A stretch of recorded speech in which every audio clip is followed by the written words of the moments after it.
कितने कमजोर लग रहे हैं आप अब्बा जी। अरे कमजोर कहाँ हूँ, भला चंगा हूँ।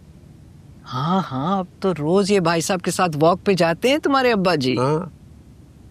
अच्छा, वो बेला के अम्मी अब्बा यहीं हैं? हाँ, अभी तो यहाँ ही है।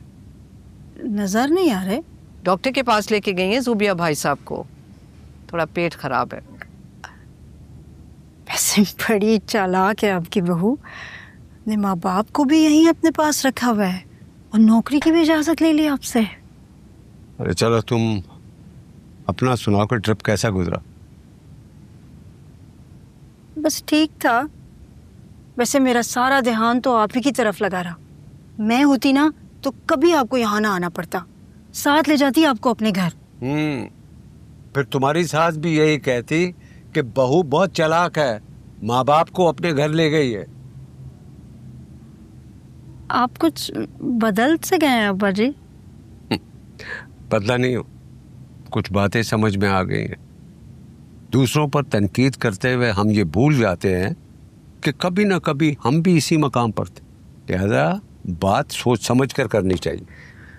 अब अच्छा चलें, आप लोग यहाँ खुश हैं तो मुझे और क्या चाहिए।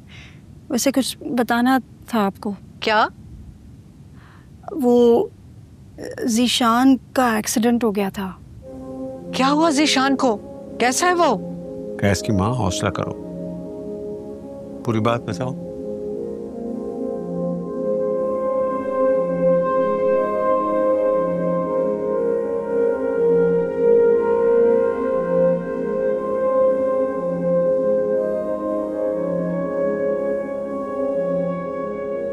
अब बेहतर है, वो घर आ गया है।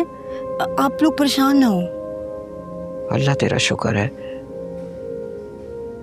रफीक साहब से मिलने चले, उसकी खैरियत तो पूछाएं। लगता है तुमने बात गौर से सुनी नहीं है। जीशान गुनाहगार है और ये बात फैसल के सामने मानी है। दिल में कहीं ना कहीं ये उम्मीद थी, लेकिन वो उम्मीद भी खत्म हो चुकी। ऐसे लड़के की खैरियत मालूम करना मैं नहीं चाहता। अब तुम ही समझाओ अपने अब्बा जी को। मजीद बार बार फोन कर रहा है, वो लोग वापस आना चाहते हैं और ये मानते ही नहीं।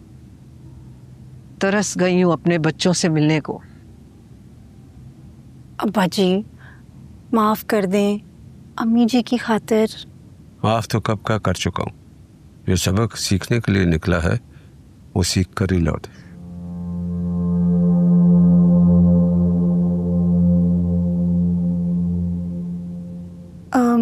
एक और बात भी करनी थी आपसे।